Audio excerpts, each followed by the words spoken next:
No Small Endeavor is brought to you by Progressive Insurance. You chose to hit play on this podcast today. Smart choice.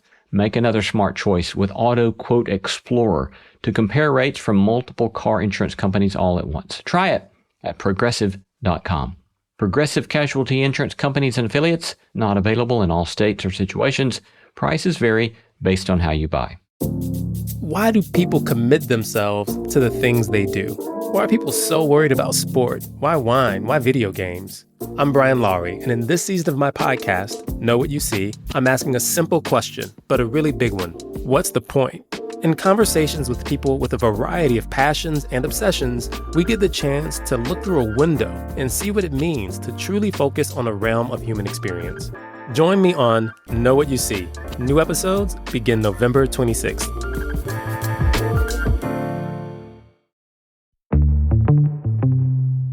I'm Lee C. Camp, and this is No Small Endeavor, exploring what it means to live a good life. The problem with America is not that our free speech rights are restricted. That's Nancy French, 5-time New York Times best-selling author. Is that we don't have the guts to say what needs to be said because there's a social cost. Nancy is and has always considered herself a proud political conservative. In addition to her own books, she has ghostwritten for many. Anybody who was Fox News famous, I was their person. But in the last decade, she began to come to terms with what, for her, was a socially fraught conclusion, that what she considered conservative values were no longer being upheld by those she called friends. I was still the same, but everything else around me had shifted. Today, we discuss Nancy's memoir, Ghosted, coming right up. We are most delighted to announce that we're taking No Small Endeavor on the road this April. We'll be bringing our acclaimed variety show to cities across the country with special guests like Malcolm Gladwell, the New York Times bestselling author of The Tipping Point, and award-winning musician and songwriter Drew Holcomb, along with a killer band from Nashville. It will be a most outstanding evening of music, conversation, and big ideas. We'll be in Indianapolis, Louisville, Grand Rapids, Baltimore, Greensboro, Columbus, and Reading. I would love for you to join us. Details and tickets at nosmallendeavor.com/events. Again, that's nosmallendeavor.com/events. We, the people, shape our country's story. America 250 is gearing up to celebrate the 250th anniversary of the founding of America's democracy by collecting and preserving diverse stories from across the nation. Nominate any living person you think has a story to be preserved and celebrated for generations to come. Help tell our American story, every unique version of it. Visit america250.org/nominate to submit. I'm Lee C. Camp. This is No Small Endeavor, exploring what it means to live a good life. Today's conversation cuts across numerous deep political and cultural divides. Our guest today is Nancy French, who always has and still does think of herself as a proud political conservative. She's a 5-time New York Times bestselling author, ghostwriting for figures like Bristol Palin and Senator Ben Sasse. For some, those credentials are a reason to lean in. For others, a reason to tune out. But if you find yourself leaning out or leaning in at this point, I suspect you'll hear Nancy say some things that surprise you. Nancy's story complicates all our too easy tribalistic narratives. In her new memoir, Ghosted, An American Story, Nancy shares how her childhood faith was shaped and tested by personal trauma. She and her husband, New York Times columnist David French, found themselves at odds with their own political and religious communities when they refused to pledge loyalty to Donald Trump. Yet rather than abandoning her conservative beliefs, she has instead challenged the ways she sees them being distorted. Beyond her work as a writer, Nancy's also an award-winning investigative journalist who has uncovered sexual and spiritual abuse in America's largest Christian camp. So a note that this episode contains descriptions of violence and sexual abuse. Listener discretion is advised. Here's my conversation with Nancy French. Welcome, Nancy. Thank you so much for having me. I must say, after reading Ghosted, I think I would summarize my reaction by saying, Whew, that's a lot. There's a lot in there. It's almost difficult to even discuss because there's so many different types Yeah. of stories with different tones and different qualities. And so much of it sometimes just overwhelming and kind of freighted with a lot of emotional weight. So what was it like for you unpacking your story in that way in this memoir? It was actually horrible. I am so glad that I did it, but I've written so many books. I've probably written 30 books. And I thought if I sat down and wrote my own that it would be pretty easy. I could just breeze through. Like one book that I wrote one book in 24 days. That was a New York Times bestseller. Like I'm so fast.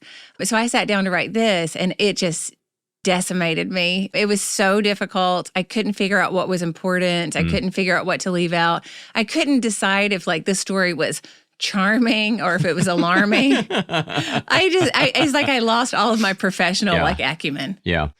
In the bit of reading I've done about memoir writing, one of the things that I've seen come up a number of times is that the author must choose some sort of governing metaphor or lens through which their narrative gets told.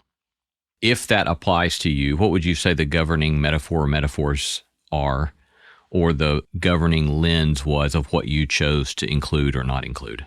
Yes, that's an interesting question. I've heard it described as reaching into a silo and grabbing grain and just pulling out a few. So I feel like the governing principle was what it was like as a Christian person when the various tribes of people that I thought should embrace me did not. Or in the tribal situations, and I say tribal, like your groups, your church, your whatever, your neighborhood, your region, when you were with them and they loved you until they didn't. So the name of the book is Ghosted, and it's sort of like there's a lot of meanings to it because you know how the kids these days say that if you don't return someone's calls because you're no longer interested, you ghost them. So it's that, but it's also, well, I used to be a celebrity ghostwriter, so I was a ghost, but also the Holy Ghost, because I feel like my story is ultimately one that God wrote, and I just wanted to tell it as truthfully as I could. It seems also there's the sort of ways in which the ghosts of some of your very painful childhood experiences also stick with you through the story as well. That's right. They're here with me today. Yeah. In your first chapter, Rough and Ready, a description of it's your father's family on Monteagle Mountain here in Tennessee, which is about an hour and 15 minutes east of Nashville, down I-24. Beautiful place. I've spent a lot of time up there myself. Just describe for us some of those pictures that you draw there of that family that you come from. Yeah, so my clan they're hillbillies, self-identified hillbillies. They have Cherokee blood. My grandmother was half Cherokee, but everybody was. I loved them so much. I love them so much. They're beautiful women. The guys were interesting and intimidating and horrifying and kind. You know, rustle your hair, and you would think, this is a gigantic human being. I had one uncle that looked like a hillbilly celebrity because he would wear like overalls and like a red shirt and like sunglasses. And I was intimidated because it was so different from everything that we knew. Because my dad, when he was 15, he got off the mountain by lying about his age, creating a fake identity, and joining the Marines. And so and by the way, that's so cool. Like, my dad is so cool. And then he went back to the mountain after serving 3 years in the Marine Corps and went to high school, finished his high school. He played football at the football team. He's like, that's just wild. Weird. Yeah. So I just appreciated my family so much, but I didn't have access to them like I wanted because my dad had become a Christian. He'd gotten off the mountain, became a Christian, and raised us in this teetotaling way. We were members of the Church of Christ. And so we did not smoke, drink, or chew, or hang around people who do. And so those people who do were my actual family. So I didn't have access to them, but the people on the mountain were beautiful souls. They had something about them that was so alluring and captivating. And the thing that captivated me is that my aunt was a psychic, which was absolutely forbidden. This is not what you're supposed to do. But I just found it fascinating. So I would sit in her lap while she would read people's fortunes. And she had the cards, but she had an actual crystal ball, which, you know, in our normal Church of Christ ways, we would have nothing to do with. But on the mountain, you can't very well just like disown your aunt. So it was just wonderful. And I loved all of it. I loved their Cherokee dances. I loved the crystal balls. I just loved it all. Yeah. It seems like there's this sort of tension between a sort of idealized toughness, yet at the same time, it's sort of dysfunctions of violence in the story there. Yeah, I'm describing it so glowingly now, but bad stuff happened on the mountain. And probably to this day, there's a bifurcation between the people who are like the Swanee students, the wealthy people who go and have like Teslas, and then the native people who live there, my family. There was just a lot of violence, people got beat up, including some of the women in my family. Legs were broken by some of the men in the family. People were shot. I had cousins that one cousin shot another cousin's arm off.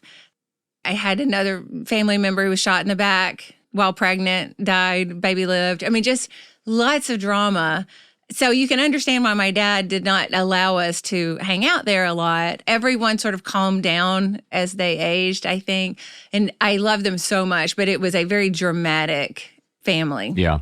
How would you say that those influences and those stories have lived with you for good and for ill? You know, my aunt, when I was sitting in her lap looking into the crystal ball, told me, she goes, Nancy, you're a seer. You're just like me. Huh. It intimidated me, but when she said it, it resonated in my soul. And so I believe that there is something to it. One of my cousins that I write about in the book, he was a wonderful soul, but I invited him to the house for a book party like my parents were there. We had all these elders at the Church of Christ, and he had never been to my house in Franklin. And so he called me and he was like, is this your house? I cannot come in. And I was like, why? And he said, well, there's something. He goes, I just can't do it. And he hung up. And I was like, what the heck? So I go out there and he's sitting there with his head in his hands, and he is halfway in and halfway out of the car. And I was like, what are you doing? And he was like, can you not hear those voices? And I was like, what voices? No. And he goes, I hear the voices of the Confederate soldiers. You can't hear that? He goes, they are crying out. And I was like, no. And I listened. And so we just sat there and had a moment, like 5 minutes, while there's a party. I was hosting a party and I was outside listening to Ghost. And I couldn't hear them, but all of Franklin is a battleground. So we came inside, and my cousin and my other cousin, they came in and they start doing like predictions for people. Like, oh, you think you're going into the Navy? You're not. Or, whatever. It was just like the weirdest thing, but I just love them so much. Yeah. And I was so thankful to connect with them because I had to call them to remind myself. Of the stories. Of the stories, but which was slightly awkward because it wasn't like we were in constant contact all these years.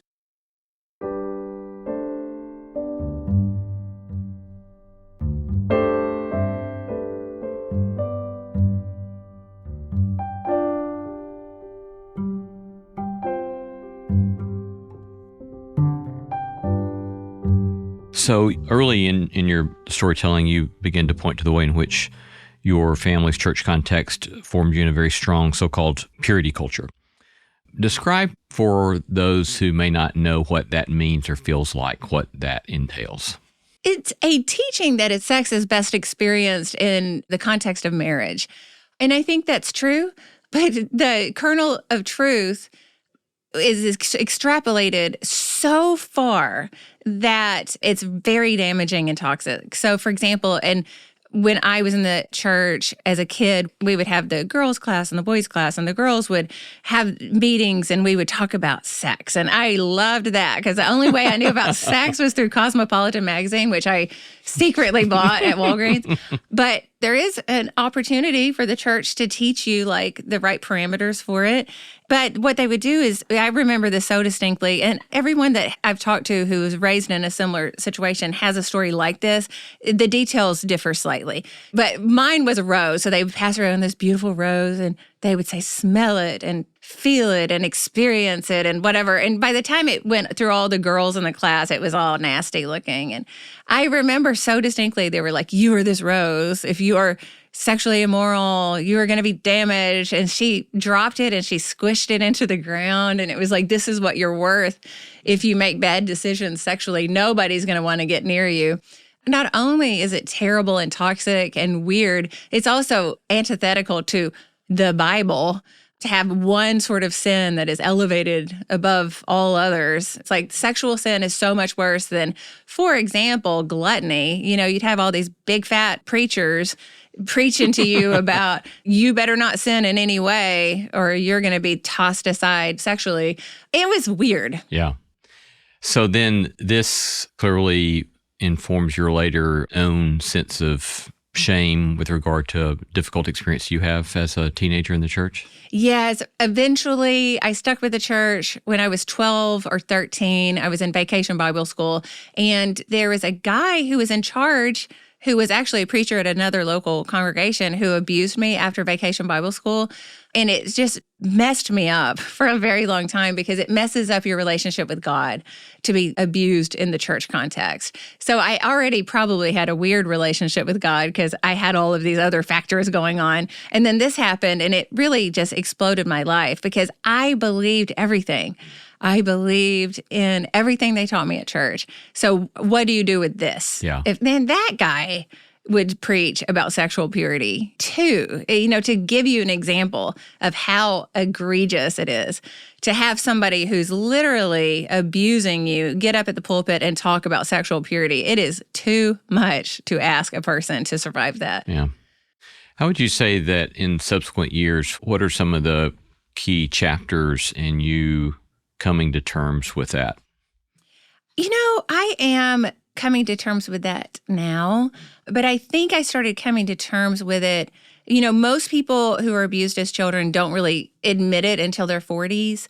And that's when I started sort of thinking about it more clearly and like trying to figure it out. Because previously it sort of bubbled underneath the surface and it would emerge through honestly weird reactions to stuff. I just needed to figure it out. And so I went to counseling thinking it was about a different subject and then realized quite quickly that that's what it was about. I think you said in the book that he was later arrested for rape. I was told that because he attempted to rape several people in my congregation. I later realized several. But the church elders and the preacher went out to the victim's house and convinced them not to call the police and that they would handle it internally, which means they did not handle it internally. And he went to coach girls basketball at a public high school in Kentucky until I was writing this book and realized it. And I drove my butt down to this county in Kentucky and had a meeting with everybody. And he is no longer teaching, but it was not a I am woman, hear me roar moment because I walked in there and I immediately started crying. They did not believe me. They mocked me. But by the time I finally got down there physically, I had a stack of evidence, names, numbers, stories of other victims, and I just left it there in front of a cop. I also invited a cop to attend. And I was like, here is your stack of information. If you want to call any of these people, they've agreed to be interviewed about what your basketball coach did to them.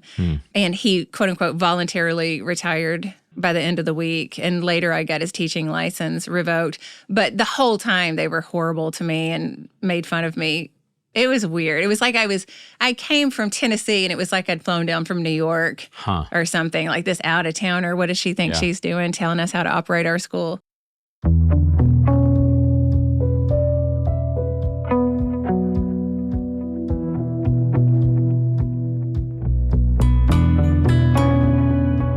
You're listening to No Small Endeavor and a conversation with New York Times bestselling author Nancy French.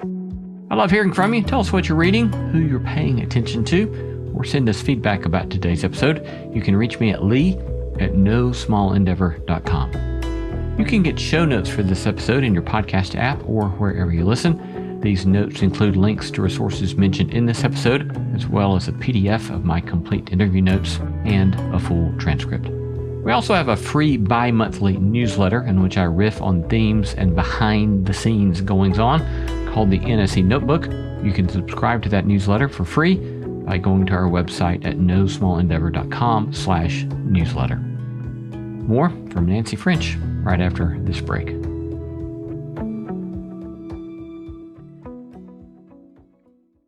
Hey there, friends. If intellectually honest conversations pique your interest, or you simply enjoy having your mind changed, then you should check out The Gist, the longest-running and chart-topping daily news and commentary podcast. Hosted by journalist Mike Pesca, who frequently appears on MSNBC and the PBS NewsHour, The Gist covers everything from breaking news and politics to sports and entertainment, all from Mike's pragmatic, centrist point of view. Not to mention, you'll hear from guests like former Obama speechwriter Ben Rhodes, Massachusetts Congressman Seth Moulton, and Academy Award-nominated actor Jesse Eisenberg. My favorite part, after most interviews Mike conducts, the guest says something like, "Whoa, you actually read my book." So go ahead, follow The Gist on Apple Podcasts, Spotify, or wherever you're listening now. So then you subsequently get contacted later by Gretchen Carlson at Fox News. Yes. Yeah. Could you tell us a little bit about that story? Yeah. So I became a ghostwriter, celebrity ghostwriter. And at some point, my paths crossed with Gretchen Carlson at Fox News. And she emailed me. We kept in touch because I was watching with awe as she helped hold Roger Ailes accountable. And so I would just send her emails of encouragement, and she would send me emails of encouragement. And then one day she emailed me and she goes, "There's a camp in Branson, Missouri called Kanakuk Camps. Have you heard of it?" And I had not heard of it, but Kanakuk Camps in Branson, Missouri has an NDA problem, she said, a non-disclosure agreement problem where there's been a lot of sexual abuse and they have hidden it through NDAs. And she goes, "Will you look into it?" And so my initial reaction was absolutely not. I don't want to even know the word pedophilia, let alone have to dwell in that. But the more I looked into it, I realized that the camp, there were hundreds of victims. There are multiple predators. I actually, over the course of 3 years, discovered that I was told of 16 suicides of the campers, one suicide of the predator after he was caught. Lots of carnage, lots of death. No one's been held accountable at the camp. The camp, what my investigation revealed was that the camp leadership was aware of egregious sexual abuse, abusive behavior by the predators, and they ignored it and just passed the people on to either different churches, different areas of the camp, did not call the cops. So they're responsible, but they still run the camp, and 25,000 children are going to go there this summer. So I started investigating that. And the reason why I did, even though I dug in my heels and I told everybody that was listening that I would not do this, I was convicted, I think, by the Holy Spirit, because in my church, when I was abused, the people knew that this guy was nefarious and they did nothing to protect me. And here I was, a grown woman, knowing that these children are at risk. And I was thinking the same thing. I do not want to get involved in that. I've never been to Branson, Missouri. Why do I have to do this? But when I realized that I had the same posture, which I think was a terrible posture, to ignore evil when you know it is bubbling under the surface, I realized I had to do it. So I said, I'll give it a month. It took me 3 years. And I proved everything that I intended to prove and much, much more. Published everything. One of my articles my last one was on the front page of USA Today. But the church's reaction was a collective yawn. They were not incredibly impressed by my investigation. They loved the camps where their kids got to know Jesus. What am I trying to do? It's like people have nostalgia in their heart and they can't see what I'm saying, even though it's all documented. There are people in prison, like a lot of people in prison. Just the people that are responsible for the camp have never been held accountable, and they're giving their children to them. So I'm pretty despondent over it. I don't think I'm ever going to get over that for the rest of my life. When did you start publishing those stories? I think 2020, and it lasted maybe 2 years of publication. I think my last one came out in 2022. That was the USA Today one. The Dispatch published several. The Springfield News Leader, near Branson, they published several. So I allowed several victims to be heard and to feel seen. I mean, there was one guy in Louisiana who sent me a video. I'd never talked to him before in my life, didn't know he existed, but he sent me this video and he was like, when I was 8, I was abused at Kanakuk. I told my parents, they did not believe me because the guy was so magnanimous, so magnetic, so amazing, until today when I read your article and I sent it to my mom and she's coming over tonight. And they made up. They'd had this estranged relationship. I've heard that over and over. So I would do it again, but I was very sad about the church's sort of lack of response. And then this began to also take a political turn when you were speaking out some about the Brett Kavanaugh hearings. You were called upon by a reporter at Time magazine, and you recount how in that interview you say at one point, as a sex abuse survivor, you're marginalized your whole life, like no one is listening to you. And then that yielded all sorts of other kind of cruel responses to you in its wake. Right. No, and that's like an innocuous thing. I wasn't saying anything about Brett Kavanaugh, right? Because the hearings weren't over. She called me in the middle, and I just happened to be like bawling in this weird emotional space. And I answered the phone, and it was this Time magazine person. And I said this thing that was innocuous, and it was from the heart. But the conservative media pounced on that. And because I'd written about my sex abuse in the Washington Post in 2016, and because we had staked out a position politically of not supporting Donald Trump, they were not about me. And so when I said that about Brett Kavanaugh, they said, why should we listen to someone who had sex with her pastor? Mm-hmm. Why would we listen to someone who seduced her pastor? Now, remember, I was 12 or 13 when a grown preacher abused me. It was the most evil response I had ever even conceived of, that people would side with the pedophile. But that is what I experienced. To this day, I get harassed for having been abused as a kid in Vacation Bible School Church. It's weird. I'm sorry.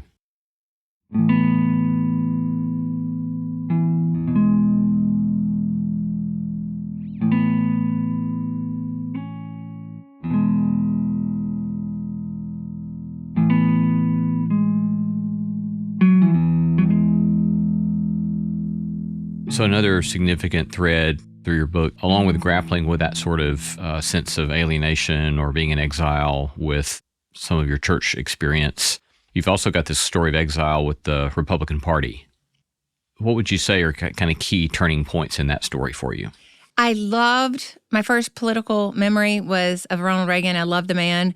I would cut out his picture from the newspapers and I would put him on my wall. And I went through most of my life very, very conservative. Loved me some Rush Limbaugh. He had a TV show. I don't know if you remember this. And I would tape it on VHS and come home and watch it. That's hilarious. I know, as a kid. Like, what is wrong with me? But one of the reasons why I loved that was because my dad, he worked for a paper company and he cut down trees. And I thought that environmentalists were just nuts because trees are America's best renewable resource. What is your problem? And so you have someone like Rush Limbaugh who makes you feel like the media had you wrong, like we're valuable. Then I met and married this guy named David French, who you may know. He writes for the New York Times. He's a conservative columnist. And so we were the same. But then in 2016, when Donald Trump came down the escalator, I was still the same, but everything else around me had shifted. Like I was still the same person who loved Ronald Reagan.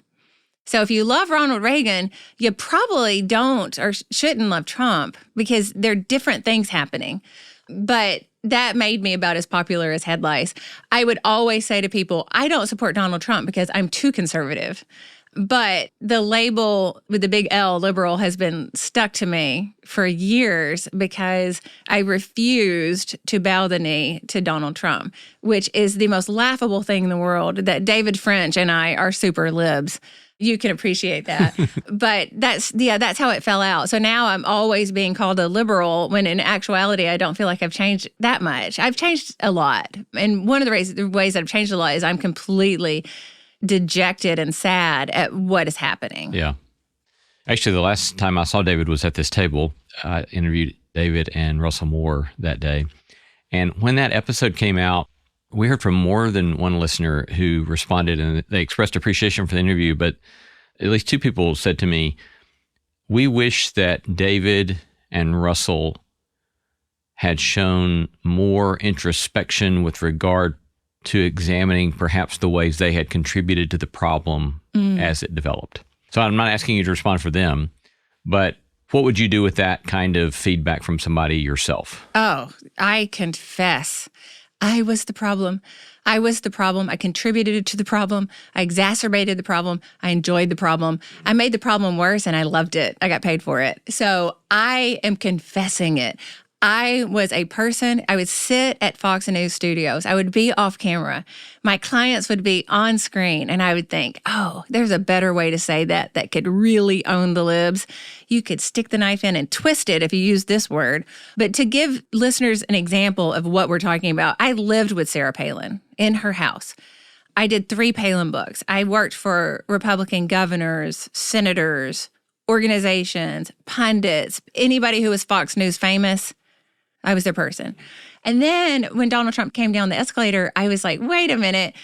I thought we were sort of kidding. Because when Ronald Reagan was criticizing Tip O'Neill for being shaped like Pac-Man and gobbling up money, taxpayer money, he said it with a wink. And Tip O'Neill was the first person at his bedside after he was shot, after that assassination attempt. And he knelt and said the 23rd Psalm with Ronald Reagan. Like they didn't actually hate each other. I thought that's what we were doing. I thought it was like, wink, wink, politics ain't beanbag. This is fun. This is the way we talk. But there is a damage that can be done when you think, well, I'm going to operate and demonstrate the fruit of the Spirit, except in this realm. Like you see business people do that, except financially. I'm going to make sure I do exactly what I want to make as much money as I humanly can. You see that in terrible conditions for workers and stuff like that. Well, you can do that with politics too. And that's what I did. I was like, I'm a good moral person, but oh my gosh, wouldn't it be fun to ameliorate like the goodness that people think towards Democrats who are doing good things? Why don't we just lessen that a bit and say, yeah, but aren't they nuts in the following ways? And so you've probably heard this term nut picking. But that's what I would do. There's a strategy. Nut picking. Yeah. No, so, I'm not familiar with that. Okay, so there's a nut, say, in Topeka, Kansas, who works at the DMV. And his name is Jason. Jason's going to do something stupid. And because of the nature of the internet, I'm going to find out about it. And I'm going to tell the whole world that Jason, who did this asinine thing, is indicative of the way Democrats are. This is just the way Democrats are. Aren't they crazy? If you want America to look like the DMV in Topeka, I've never been to Topeka, then you need to vote Democrats. But if you want an America that's different, then you need to, whatever. Yeah. But imagine the opposite of that. So you've got the media making fun of a person in Appalachia who's a Christian. Well, that's how Christians are. I would be offended by that. Anyway, when Donald Trump came down the escalator, I noticed in the furrowed brows of Americans that it wasn't delivered wink, wink. The acrimony was real. We hated each other. You can't live in Tennessee and not have a conversation with someone where they accuse Democrats of literally being demons. I realized that I was wrong. I was the one that was pulling a lot of strings that shouldn't have been pulled. And honestly, I made a vow that I would no longer break the 10 commandments occupationally, which I was doing because I was bearing false witness against my liberal neighbor. But that made me unemployable because I was a ghostwriter and a pundit facilitator for all of these very famous people. I started to push back and say, for example, I don't know, client 17, I don't think we should make fun of John McCain for heroically serving America in the military and becoming prisoner of war. And I just don't think that's funny. Do you think that's funny? I don't think that's what we do. Do we? And I would win at first because they trusted me because I was, their whisperer. But eventually they're like, look, we don't pay you to push back. We pay you to say what we want you to say in the best possible way. And they were right. They had every right to fire me. And I did get fired from some jobs, but I think I mostly quit. Sometimes it was hard to tell because I love my clients so much. It was horrible. Yeah. But when I refused to do what they needed me to do, it was understandable they wanted to get rid of me. Was this a long process of where you got to that point of where you said, I'm no longer going to bear false witness? Or was there some single precipitating moment where that happened? Well, I think I started recognizing it was long because you can't just switch parties. You can't just And I didn't switch parties. I did drop out of the GOP, but it's such a foundational part of my identity. And everybody that I know is a Republican. But like, I remember when Judge Moore in Alabama was running for Senate, and, he was this big 10 Commandments guy, unconstitutionally so.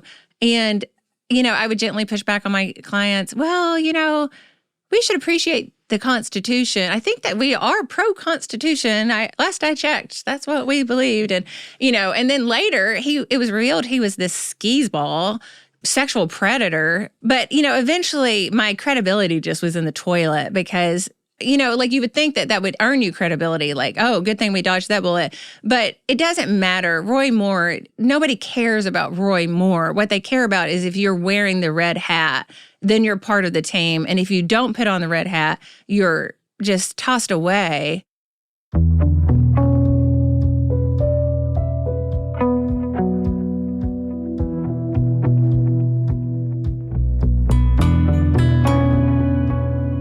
We will be right back after this short break. Hey there, it's Lee. If you're listening to No Small Endeavor, I know you have probably asked yourself, what does it mean to live a good life? Well, sometimes living a good life requires change, but can people really change? That's the question at the heart of the new season of Love Letters from the Boston Globe. Each episode, advice columnist Meredith Goldstein explores real stories of transformation, resilience, and growth.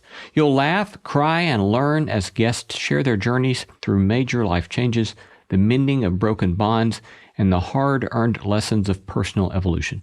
This season features special guests like Dr. Stephen Hyman, a leading brain expert from the Broad Institute, and Under the Tuscan Sun author Frances Mays. Listen or watch the new season of Love Letters from the Boston Globe wherever you get your podcasts. At one point you say, I was so despondent, a friend of mine, a theologian, called to remind me that my job was never to exact justice. He reminded me that one day everything would be made right, justice would reign, and every tear would be dried. But today wasn't that today. Today, my only job was to remind people and myself that justice is coming and everything that has been lost will ultimately be restored. That's obviously grounded in a sort of theological conviction that I would assume most Jews and Christians and Muslims all would share that sort of conviction. But another way to describe, I think, what that paragraph says is that you still have a belief in the necessity and the power of truth-telling. Yes. And that sounds so much better than me wallowing in my own despair, which is my current strategy. When I wrote that, I was probably stronger. But yes, my husband is a First Amendment attorney. He is an expert in free speech.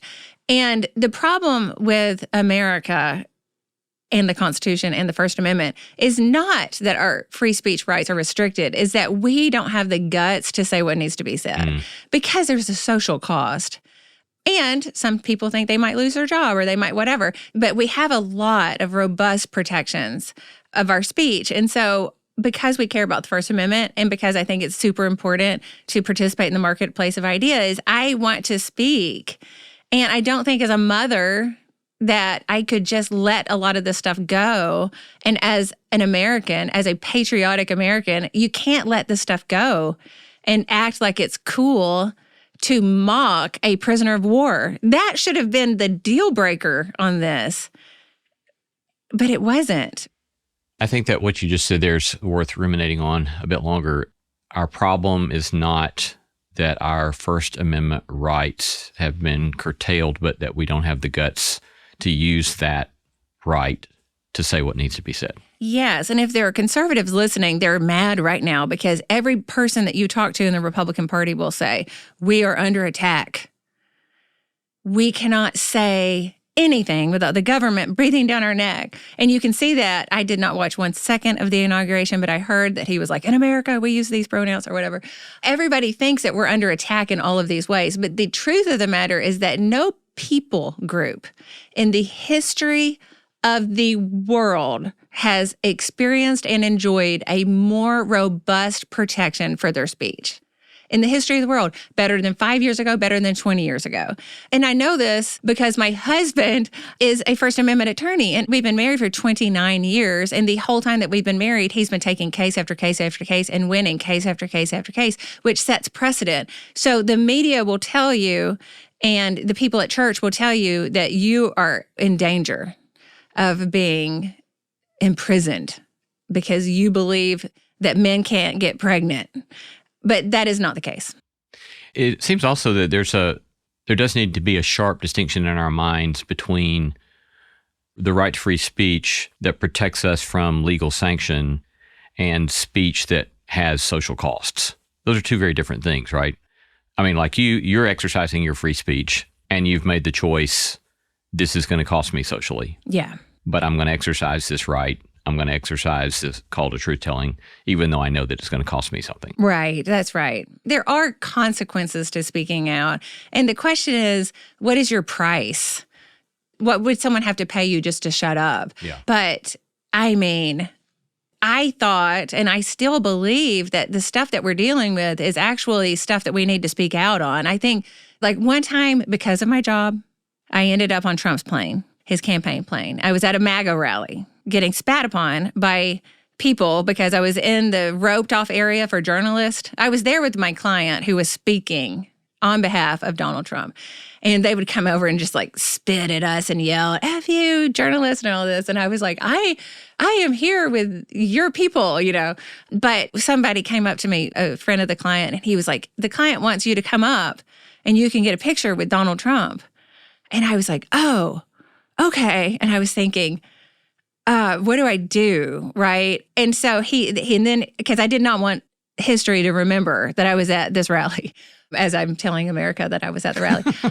But he said, you should do this because you can show your grandchildren. Mm-hmm. And I thought, oh my gosh, my grandchildren are going to judge me in this moment, what I do.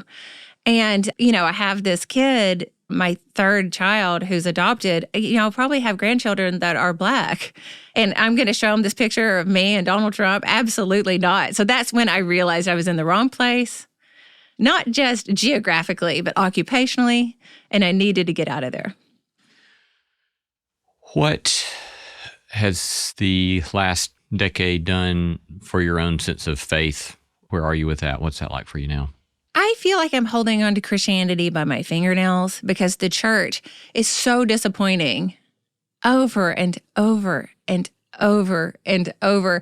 And you leave the context of the Church of Christ where I was abused, and you go to the Presbyterian Church of America, which is the conservative branch of the Presbyterians, not the liberal Presbyterians, which obviously they would have problems. Here's the great church. And then you find out they have problems. And I'm not talking about, I don't like this hymn, which you hear a lot, and I love that kind of church drama. But I'm talking about serious overlooking of abuse over and over. And not just overlooking it, but like Donald Trump would not be president if the church did not want Donald Trump to be president. That's just the facts. There's no way to spin it. Why did they want Donald Trump to be president when we had other options in the GOP primary? So I've been very dejected and demoralized, and I don't know how to function exactly with the church because I love the church. As much as I poke fun of it, I loved going to church 3 times a week. I loved that my dad talked so much that they had to turn out the lights for us to leave. I loved the little old ladies who brought me casseroles when I was sick, and the ones who, when I made the honor roll, would cut out the little thing in the newspaper and bring it laminated. Who does that? People in the Church of Christ did. And I love those ladies. And I can overlook all kinds of stuff because I myself am so deeply spiritually flawed. My thing is, how do you go to a church where they're worshiping the pastor who's abusing kids and they don't hold anybody accountable? You can't do that. So I don't know how to navigate that, but I anticipate that I will figure it out maybe in the next few years. But currently, I have to sort of force myself to go to church and force myself to, like at one point, I was actually talking to a pastor who's in our neighborhood, and I was like, every time I read the Bible, it sort of makes me sick. Like, I don't like the way a Bible looks. It's so floppy and limp, and the pages, you can see through them. Why? Why is it like that? I hate it. And he was like, maybe you just stop reading it. And I was like, okay. Probably wasn't reading it much, actually. But I took a year off, and it gave me the permission to sort of grieve what I've lost. And I think all of America is losing something as it pertains to church. I think a lot of people have that hole in their heart where church used to be. And it's really sad. So I have no answers. Yeah. When I figure them out, though, I'll come back. Yeah. Let you know.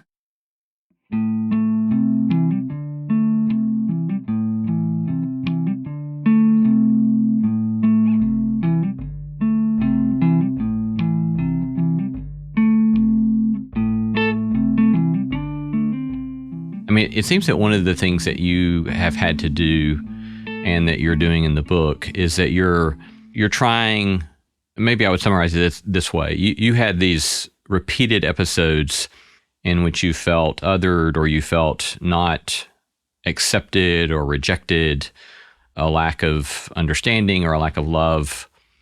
And then you've had these experiences where you have had that in some cases, but you've also had the repeated occasions of rejection.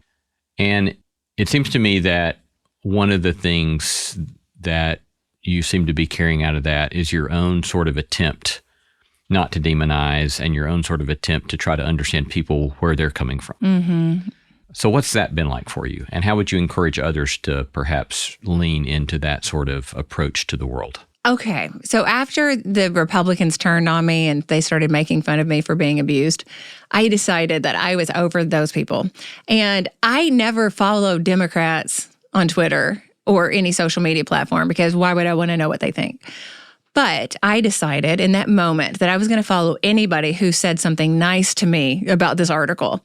So there was this lady named Kathy Kattenberg, and she was like, Nancy, I disagree with your husband and you politically, but you're very brave to share that. And I clicked follow. I didn't know if she was real. I thought she was probably a bot, whatever. And over the course of the next few months, I noticed that this woman did not like my husband at all. And so but I was like, okay, but she was nice to me this one time. This is going to be great. But she would post on there with David French, maybe you should take a back seat and stop talking about issues since you know nothing about Jews or you don't know anything about Black people. So sit down and your racist policies or how dare you be pro-life? I've had 4 abortions and I don't want to have you telling me what to do with my body and all this stuff. And I mean, she hated David French, hated him. And so COVID hit, and I have this rule that if I see someone who's in duress, I at least try to help. So she posted something on Twitter, and she goes, I will never get food again. This is impossible. She lived in New York, and the deliveries for groceries were obviously complicated. So I just thought, oh my gosh, I have this rule. And this Kathy Kattenberg lady, who seems like she's a little unhinged in her hatred toward my family, might need food. So I messaged her and I was like, I'm David French's wife, Nancy. I've been following you for several months. This is my phone number. Are you okay? And my phone rings. Like it's 1996. Like who calls, right? And so I just was like, oh my gosh, I'm going to have to talk to her. She's obviously not a bot, but what is she going to be like? So I pick up the phone. She has this New York accent. And I sound like I fell off a turnip truck. She was like, yes, I am actually disabled and I can't leave the house. And I normally do Instacart, but because everybody's doing Instacart, I paid the money for my groceries and they never came. So I don't have any money to eat. I've been eating pancake mix for like 6 weeks. And I was like, oh my gosh, Kathy, what do we need to do? I don't even know what to do. So I called, she was Jewish. So I called all the synagogues and they were not about it because everybody needed food. I called the Presbyterians. They weren't about it. They couldn't do anything. I thought about driving up there, but I literally could not get her food. I placed an Amazon order like for Whole Foods. I did an Instacart order. I did like an Aldi's thing. But every day I would talk to Kathy Kattenberg, this person who hated us on the phone. And something breaks in your heart when she tells you that she likes all these chicken chimichangas and this certain type of toilet paper. It breaks your heart because you suddenly are not talking about abortion. Yeah. So I was like, Kathy, I'm going to do anything. If I have to drive there, I will. I'm going to bring you food. So I place all these orders. Day after day passes. On the 3rd day, I think, that sounded like I borrowed that from the Bible, so it might have been the 4th. We still hadn't gotten it. And I was like, Kathy, I don't know what to do. I don't know how to get you food. I think the only thing we need to do is pray. And she goes, okay, pray. And I was like, how dare you ask me to pray? I'm not praying with you. I don't pray out loud. I don't pray with David. I'm not about to be praying for anybody. And she was like, well, you said we needed to pray. And I was like, well, how did Jews pray? You do it. And she was like, I don't want to do it. And I was like, oh my gosh, Kathy, I do not want to pray with you. And she was like, just do it. And I said, well, I pray in the name of Jesus. Is that going to break something? And she was like, no, just do it. So I was like, okay. And I was like, dear God, get this woman some bananas, like whatever, in the name of Jesus, and it was just like so stupid. It was so dumb. But I swear to you, Lee, I'm not making this up. Within 30 minutes, all of these orders start coming in. So she literally had like 30 bananas. She's a single woman. She had 6 pounds of beef. A pastor in our neighborhood sent her 30 cans of diced tomatoes. I mean, it was like, the lady was rich with food. Anyway, and so in that process, she was like, Nancy, why did you help me? And I was like, I don't know, Kathy. Jesus, that's what the thing is. He says that you're supposed to take care of people in duress, whatever. So that's the reason. And she was like, okay, well, whatever. I appreciate it. Okay, well, I appreciate you. And eventually all of that turned into, I love you. We're still friends to this day. This woman is freaking amazing. She's brilliant. She's thoughtful. She's conscientious. She has so many wonderful ideas. And she opened up my eyes to what it was like to actually be friends with somebody who is ideologically different. She hasn't changed one bit. And since then, we've actually gone to visit with her, and she's gone to hear my stories, and I just love the woman so much, and she loves me. And so that's the type of thing that never would have happened if I had not decided to quit looking at the world through my lens of tribalism. Been talking to Nancy French, discussing her most recent book, her personal memoir, Ghosted, An American Story. Nancy, thanks. It's been a delight to be with you today. Thank you so much.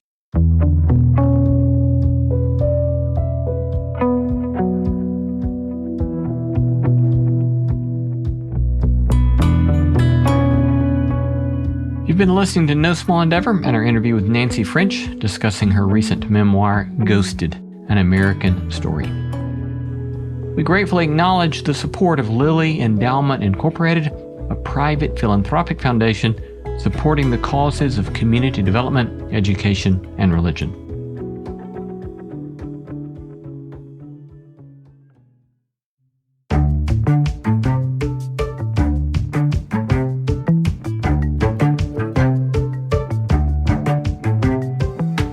Our thanks to all the stellar team that makes this show possible: Christy Bragg, Jacob Lewis, Sophie Byard, Tom Anderson, Kate Hayes, Mary Evelyn Brown, Carrie Harmon, Jason Cheesley, Audrey Griffith, Tim Lauer, and Jonas Litton at Wise Company Studios. Thanks for listening, and let's keep exploring what it means to live a good life together. No Small Endeavor is a production of PRX, Tokens Media LLC, and Great Feeling Studios. From PRX.